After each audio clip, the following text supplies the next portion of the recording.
नमस्कार दोस्तों, मैं केशव द्विवेदी आपका आपके YouTube channel the world of maths पर स्वागत करता हूं। तो आ जाइए, आज हम जानेंगे इस वीडियो में 2 की डिविजिबिलिटी, साथ ही 4, 8 और 16, साथ ही 32 की डिविजिबिलिटी हम आपको बताएंगे कि कैसे हम आपको बिल्कुल कुछ ही समय में कैसे आपको पता लगा लेनी है कि 2 की डिविजिबिलिटी, 4 की डिविजिबिलिटी, 8, 16 और 32 की कैसे हम ज्ञात कर लेते हैं। आ जाइए तो हम सीखते हैं। तो पहले हम जानते हैं 2 की डिविजिबिलिटी ऑफ 2। चलिए, तो मान लीजिए मैंने कहा आपको कोई संख्या दी गई है। मान लीजिए मैंने आपको बताया कि कोई संख्या है, मैंने लिया 4, 7, 8। चलिए, आपको ये ज्ञात करना है कि ये संख्या 2 से पूरी तरह विभाजित हो जाएगी या नहीं। तो ये समझने के लिए आप क्या करेंगे, आप ध्यान देंगे कि संख्या के इकाई का अंक क्या है।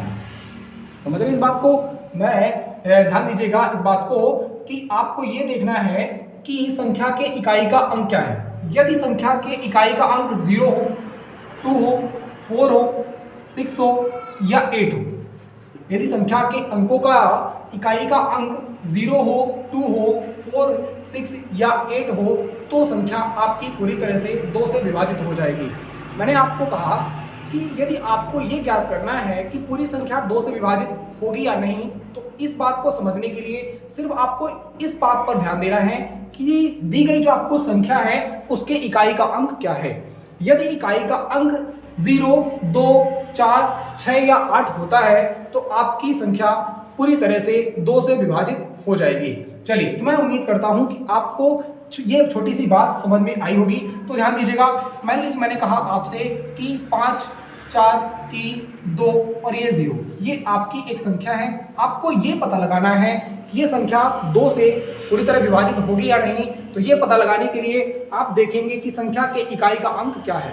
आपने देखा कि संख्या के इकाई का अंक 0 है। यदि संख्या के इकाई का अंक 0 है तो बस आप देखते ही ये समझ जाएंगे कि ये संख्या पूरी तरह से 2 से विभाजित हो जाएगी। तो मैं ये कहूँगा कि ये संख्या जो आपको दी गई है, मैंने लिखा 5, 4, 3, 2, 0, ये संख्या पूरी तरह से 2 से विभाजित हो जाएगी। तो मैं उम्मीद करता हूँ कि आपको 2 की डिविजिबिलिटी समझ में आई होगी। बस आपको इतनी सी बात ध्यान रखना है, वो ये है कि संख्या के इकाई का अंक, संख्या के इकाई का अंक यदि 2 से विभाजित हो जाता है तो पूरी संख्या 2 से विभाजित हो जाएगी। चलिए, आ जाइएगा, अब हम बात करते हैं आपसे, मैं आपको बताऊंगा अब 4 की डिविजिबिलिटी के बारे में हम बात करते हैं। आ जाइएगा। चलिए, तो आप ध्यान देंगे कि 4 के डिविजिबिलिटी के बारे में मैं आपको बताऊंगा कि 4 की डिविजिबिलिटी हम कैसे ज्ञात करते हैं। तो 4 की डिविजिबिलिटी ज्ञात करने के लिए मान लीजिए मैंने कहा कि एक संख्या है, संख्या मैंने ले ली 1024। क्या ले ली मैंने? एक 4 अंकों की संख्या ले ली 1024। जैसे ही आपने लिया 1024 लिया, तो आप ध्यान देंगे यहाँ पर आपको जब ये ज्ञात करना है कि संख्या 4 से पूरी तरह विभाजित है या नहीं, तो आपको ध्यान देना होगा संख्या के अंतिम के 2 अंक, संख्या के अंतिम के 2 अंकों को से मिलकर बनी हुई संख्या।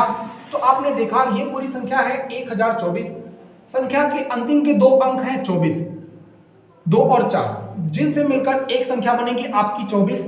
तो यहाँ पर आपको ये ध्यान देना होगा कि क्या ये 24 4 से पूरी तरह विभाजित है। तो आपने देखा कि हाँ, ये 4 से पूरी तरह से विभाजित है। यदि 4 से पूरी तरह विभाजित है तो आप यहाँ से बस इतनी सी बात देख करके पता लगा सकते हैं कि ये जो संख्या है 4 से विभाजित होगी या नहीं।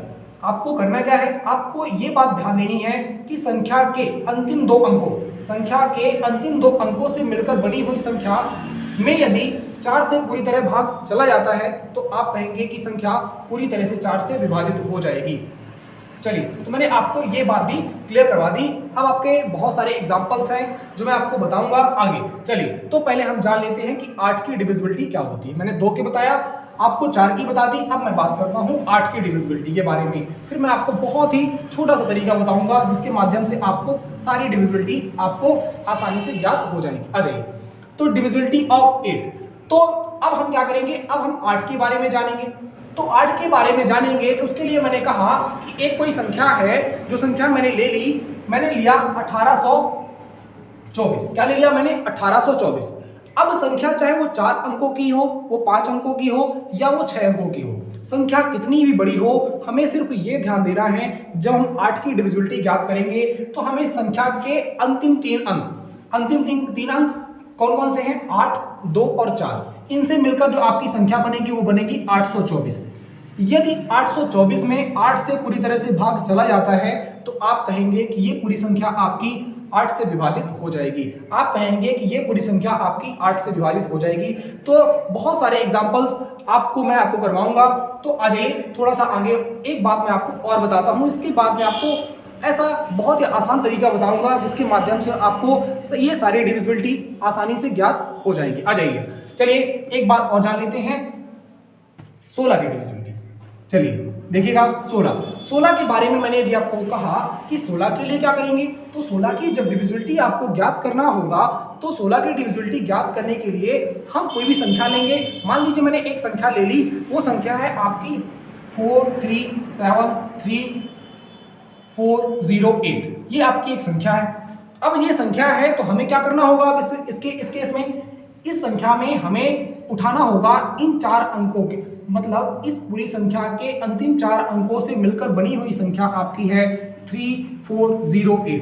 यदि ये संख्या 16 से पूरी तरह से विभाजित हो जाती है तो आप कहेंगे कि पूरी संख्या आपकी क्या हो जाएगी? पूरी संख्या आपकी 16 से विभाजित हो जाएगी। तो आप देखेंगे 16 दूनी 32, 2 बचा 0, 16 एकम 16, 16 3 48। इसका मतलब ये संख्या आपकी पूरी तरह से विभाजित हो जाएगी। आ जाएगा, मैं आपको सारी बातें कम शब्दों में आपको समझा देता हूं कि आपको क्या कैसे फाइंड आउट करना है। आ जाइए, जब हम बात करेंगे 2 की डिविजिबिलिटी तो सिर्फ आपको संख्या का यूनिट डिजिट देखना है, मतलब संख्या का आपको इकाई का अंक देखना है। जब आप 4 की डिविजिबिलिटी की बात करेंगे तो आपको संख्या के 2 अंक लास्ट 2 डिजिट देखना है। यदि संख्या के लास्ट 2 डिजिट 2 से विभाजित हो जाते हैं, संख्या पूरी तरह से विभाजित हो जाएगी। यदि मैं 8 की बात करता हूं तो 8 की बात करूंगा तो लास्ट 3 डिजिट देखेंगे आप। यदि अंतिम के 3 अंकों से मिलकर बनी हुई संख्या 8 से विभाजित हो जाएगी तो पूरी संख्या आपकी 8 से विभाजित हो जाएगी। यदि मैं बात करूं 16 की तो 16 में देखेंगे आप लास्ट 4 डिजिट। चलिए, अब ये क्यों, ऐसा क्यों? आप जानते हैं कि 2 की पावर में होता है a, इसका मतलब अंतिम का अंक या मैं कहूं यूनिट डिजिट। आ जाइए, 4 को मैं लिखूंगा 2 की घात 2, तो आप क्या करेंगे? लास्ट के 2 डिजिट देखेंगे। यदि मैं 8 की बात करूंगा तो क्या होता है? 8 का मतलब होता है 2 की घात 3। इसका मतलब क्या? इसका मतलब आप अंतिम 3 अंक देखेंगे। यदि मैं कहूं 16 की बात करूं तो होता है आपका 2 की घात 4। इसका मतलब आप लास्ट के 4 डिजिट चेक करेंगे। और यदि मैं बात करूं आगे आपसे 32 की तो 32 में आप जानते हैं कि लास्ट आपको चेक करने होंगे 5 डिजिट। क्या चेक करने होंगे? लास्ट 5 डिजिट, जिसका मतलब हो जाएगा 2 की घात 5। इसका मतलब हुआ 32 का मतलब 2 की घात 5, और इसका मतलब आप समझ रहे हैं कि आपको देखने होंगे अंतिम के 5 अंक। तो जब भी आपसे प्रश्न में डिविजिबिलिटी 2, 4, 8, 16 या 32 के बारे में बात की जाती है तो आपको सिर्फ इकाई के अंक देखने हैं, सिर्फ आपको लास्ट डिजिट देखने हैं। ये डिसाइड करेगा। 2 है तो आपको इकाई का अंक, 4 है तो अंतिम 2 अंक, 8 है अंतिम 3 अंक, 16 है अंतिम 4 अंक, 32 है अंतिम 5 अंक, और यदि 64 होता तो अंतिम के 6 अंक। चलिए, तो मैं उम्मीद करता हूं दोस्तों कि आपको ये बातें समझ में आई होंगी।